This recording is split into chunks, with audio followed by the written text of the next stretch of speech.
Hey everybody. So, as you can probably tell by the title, today we're going to be making a really bad text-to-speech bot in Python.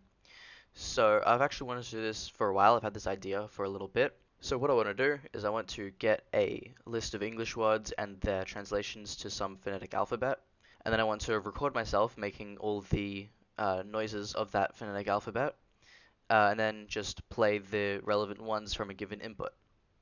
The first step is to actually find that dictionary, which is surprisingly more difficult than you would expect. I spent maybe 15 minutes, half an hour of searching, but I did find one.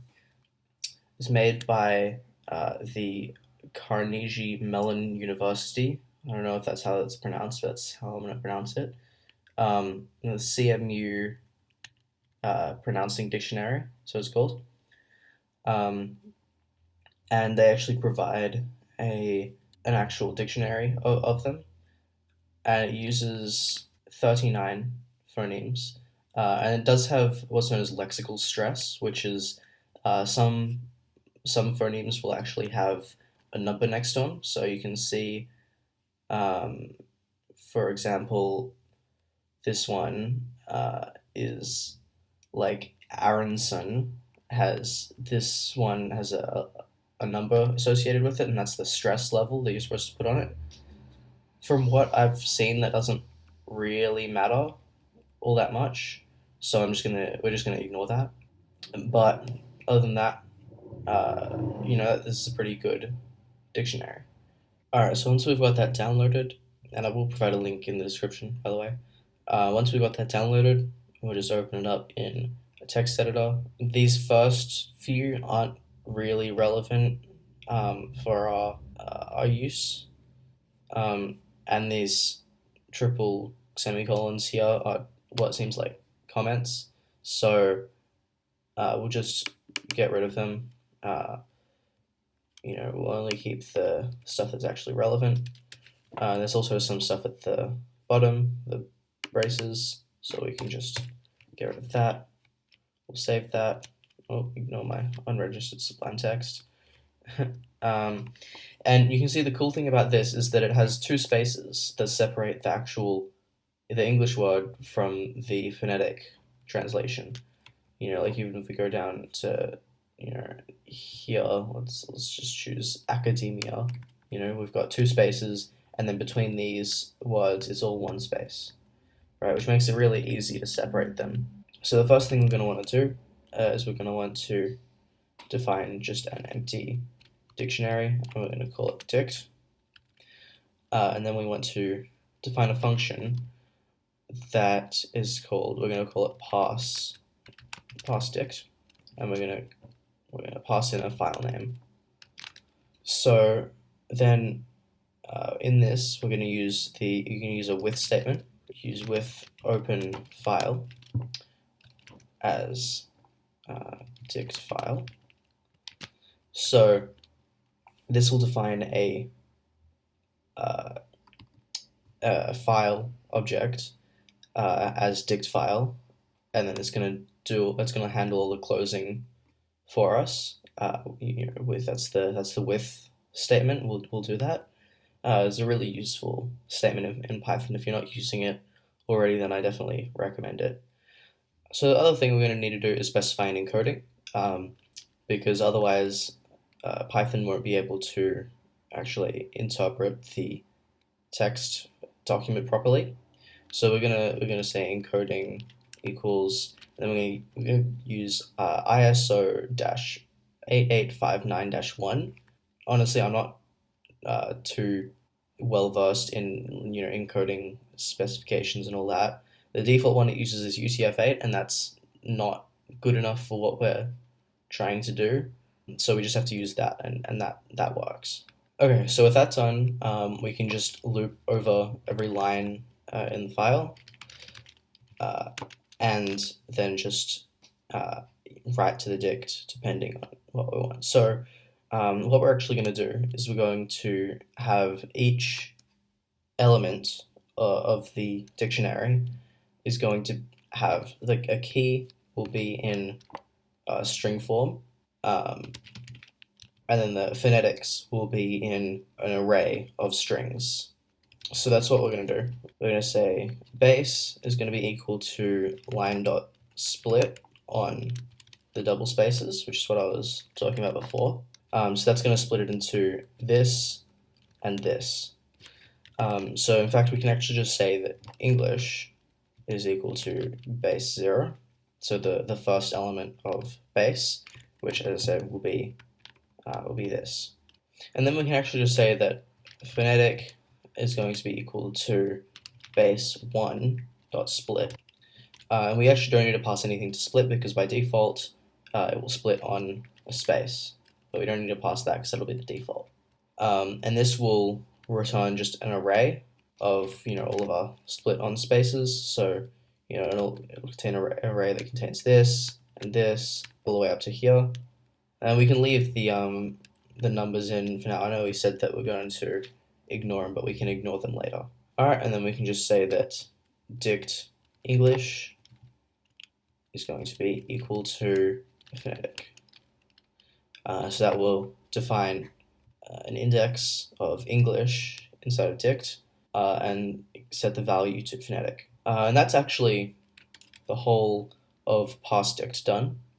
If we call parse dict and we call dictionary.txt, which is what we saved it as up here, and then we print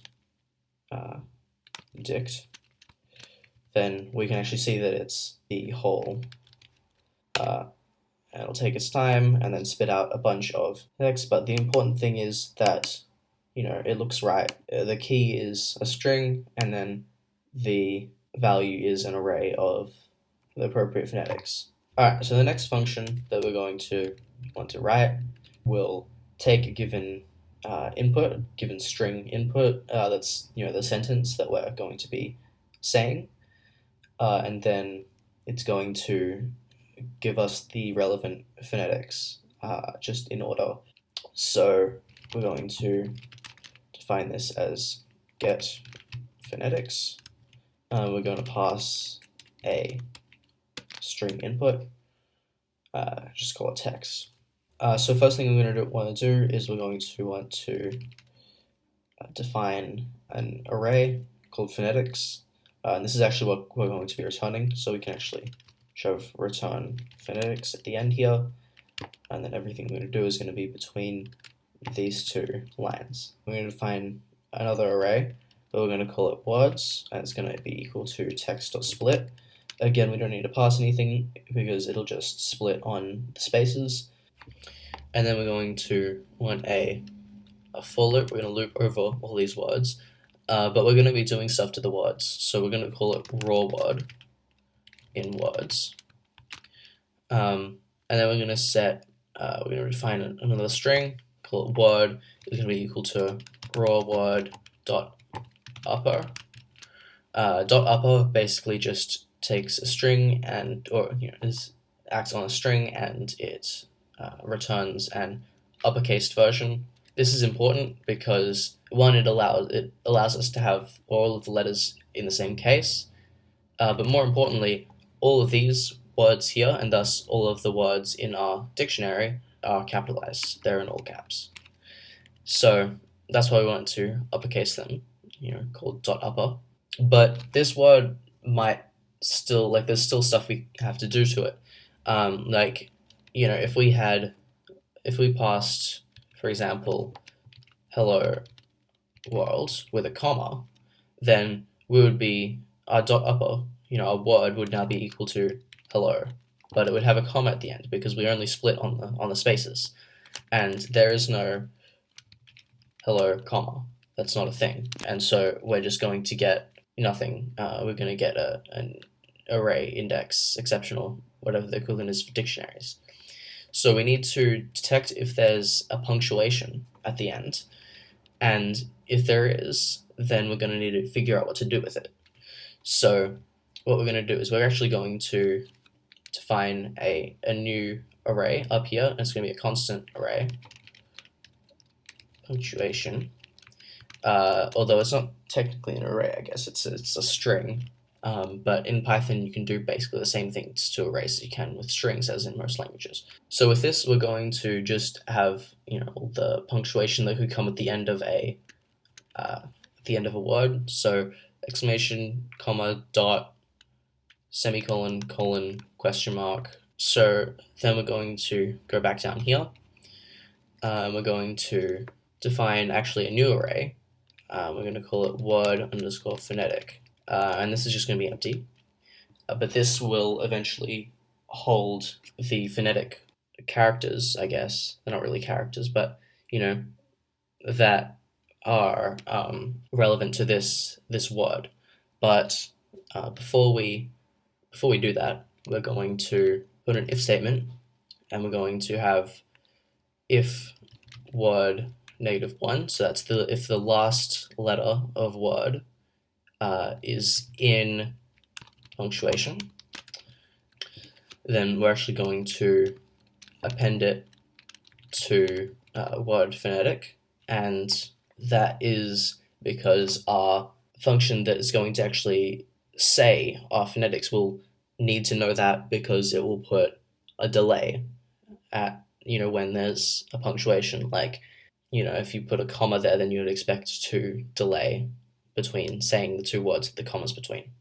And then we're going to set word to this string slicing syntax, which basically means that this will return everything. So if you put nothing here, that's equivalent to saying 0 to -1, and it doesn't include this last index, which means that it will go from 0 to the last letter, excluding the last letter, but including the first letter. So if we had hello with a comma at the end, that would return hello with the last character chopped off. So this is just a really good way of just slicing the last character off of a word if you know that it's only going to have one character. Obviously, if you're using this to remove spaces or whatever, there are better ways of doing that. But if you're just taking everything up to the last letter, this is how you want to do it. So now that we have our fresh new word, we're going to test if word is in dict.keys. So this will just get all the keys, just return them as an array, so that we can use this in syntax again. And if it is, then we're going to set word phonetic to dict of word plus word phonetic. So this is because we do want this punctuation at the end, but we can't add it at the end because we need to first remove it from the actual word itself that we're going to be testing against dict. It's like saying put this at the beginning of word phonetic. If there's nothing in word phonetic, then it'll just be set to dict word plus nothing, which is just dict word. But if word phonetic already contains like a comma or something, then it will just extend the word phonetic array to account for and to have dict word at the beginning. So then we're going to actually do some very minor spell correction, which is that else if word -1 is equal to s, and if word 2 -1 plus apostrophe s is in dict.keys. So this is just checking if, say we had some word that is supposed to be has an apostrophe, but we didn't put that word in. I know that it's without an apostrophe is still a word, but I'm just using that because that's the first word that came to my head. But if we had typed that word without an apostrophe, then it will correct that and figure that out. So then in that case, we'll have word phonetic is equal to dict of word, but we're going to just use basically what we're writing here. We're just going to have 2 -1 plus apostrophe s plus word phonetic. We're just doing the same as this statement here, except we're using this in place of word. So then otherwise, if we still can't figure it out, then it's probably just a word that doesn't exist or that isn't in our dictionary, so we can just spell it out. Worst case scenario is we just spell it out. So what we want to do is we want to define a new array called letters phonetic, and we're going to set it equal to an empty array. And the reason that we're doing this rather than just writing directly to word phonetic is that with this relies on the fact that there's nothing else in this. The only thing that's going to be in word phonetic is just this punctuation. But with this, if we're continually adding letters to it, then we can't just do this because we would be adding the letters in the wrong order. So we don't want to do that. I mean, obviously we could just loop backwards, but I think it's a bit cleaner to just do this. So then we're going to have for letter in Word. So this is just looping through an array like looping through a string like a list, and this will just give us each character. Normally we would just say letters phonetic dot append dict of letter, but because there is one word, or there's one word that is one letter long, or there's two, and that's A and I. However, I is pronounced the same if you're saying it as if you're spelling it out, but A is not. So if we go up here, we actually can see that we've got A, which is and A1, which is A. So in this situation, we're going to just say that if letter is equal to A, then we're just going to copy this, and we're going to take it here, and we're going to say A1, which is what we see up here. So if that's the case, then we're just going to do that, because that's our special case. Then we're going to say else, and we're going to use this. Alright, so at the end of that, we're just going to say that word phonetic is equal to letters phonetic plus word phonetic, which is sort of same thing we're doing up here, but now we've got our letters phonetic array. I actually messed one thing up. We're supposed to be extending it, not appending it, because the difference between extend and append is that extend will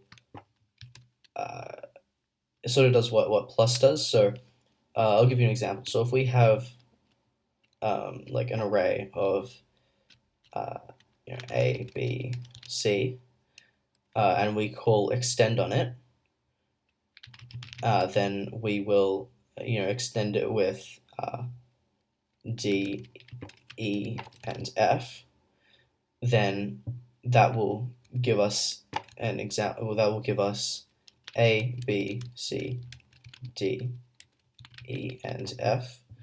But if we were to append, then this would actually just be appended as a separate object. So that would give us A, B, C, and then an array of D, E, F. And we don't want that, because later we're going to be just looping over every letter or every phonetic character, and then doing that, and that kind of screws us up if we've got nested arrays. So we don't want that. So we're actually just going to extend it.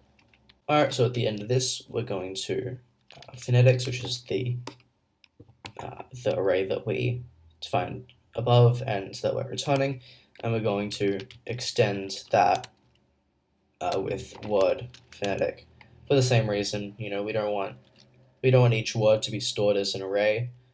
We just want every noise, every character to be stored as separate index in the array. And then that's actually it. We can just return phonetics as we've put here, and here we can say get phonetics. In fact, we can say phonetics equals get phonetics of input. So we're just going to ask for user input.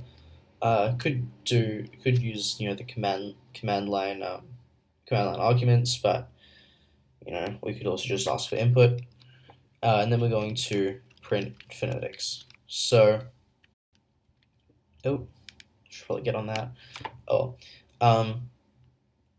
So if we, and then we say hello world, then we can say, it says the appropriate hello world, and we can also try this with commas, hello world, and this will have a comma there and an exclamation mark there, and we can say that when we're looping through this and deciding what noises to make, we can say that if we come across this character here or this character here or something like that, or anything that's inside of this this string, then we can just wait a certain amount of time. So rather than just saying hello world, it would say hello world, sort of a thing. Alright, so then we only have one more function to write, which is say phonetics, and we pass in an array called phonetics, and this will be responsible for actually saying the phonetics that we pass it. So the first thing we can do before we do any of this is we actually want to record the voice lines for all of that. It's only 39, so it shouldn't really take that long. I'm going to do that right now. Okay, so I spent about 10-15 minutes just recording all of those and then editing them in Audacity.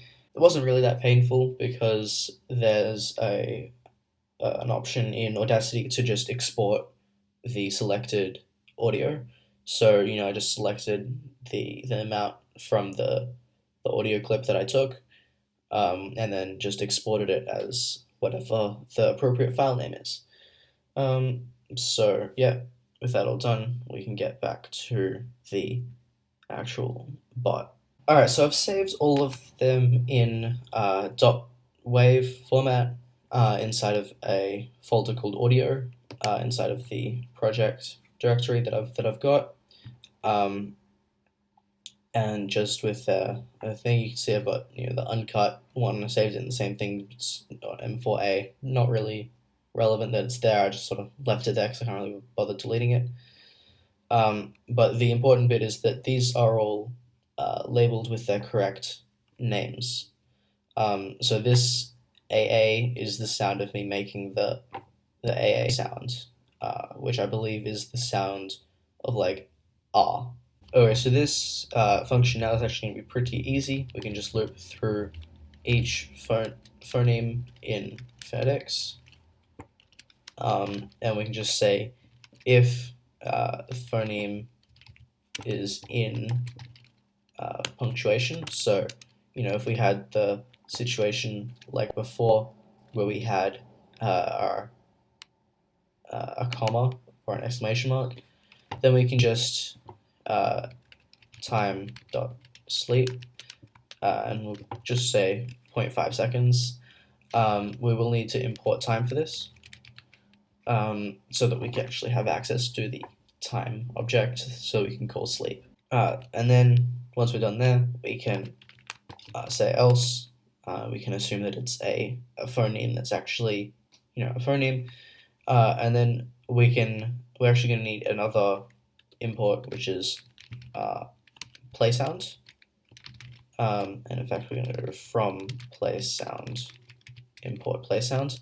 This is not built in. We're going to need to install it with pip3 install play sound. I've already got it installed, so I won't run this, but if you're doing this at home, then you will need to install this. You can see a requirement already satisfied.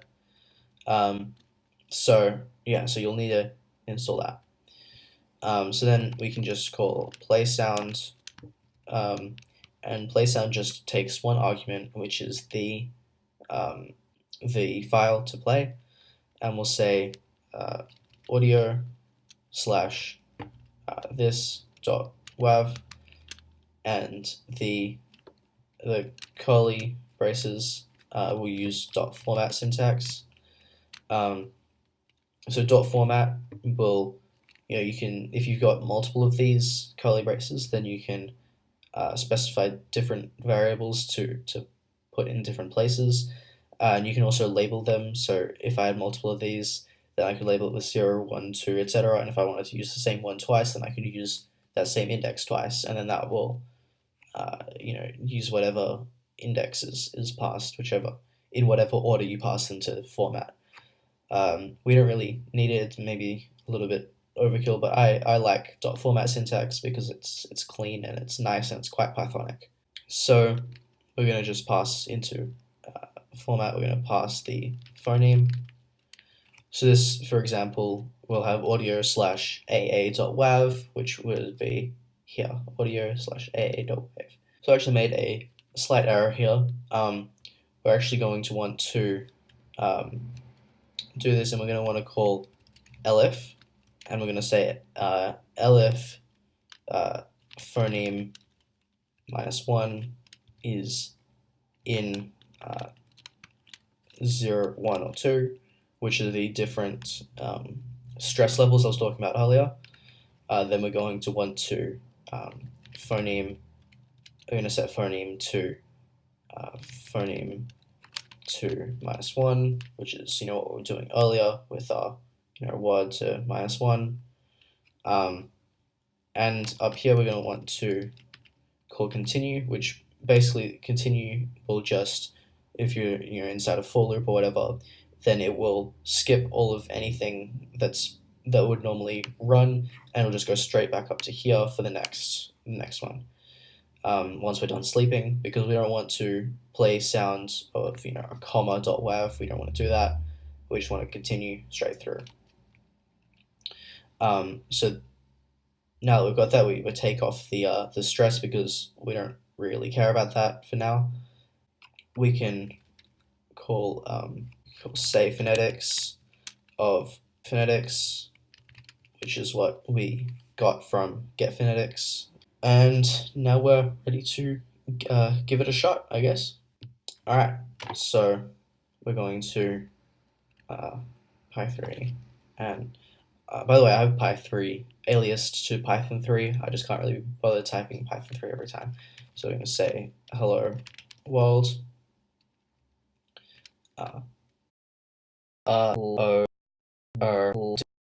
So I wasn't joking when I said that this was not going to be very good, but you can sort of make it out if you really squint. I guess squint isn't the right term in this context, but you get the idea. It kind of makes sense, kind of works. Yeah. Anyway, that's about it. If you enjoyed and you want more of this type of videos, then leave a like, leave a comment. Give me suggestions if you have an idea. Other than that, thanks for watching.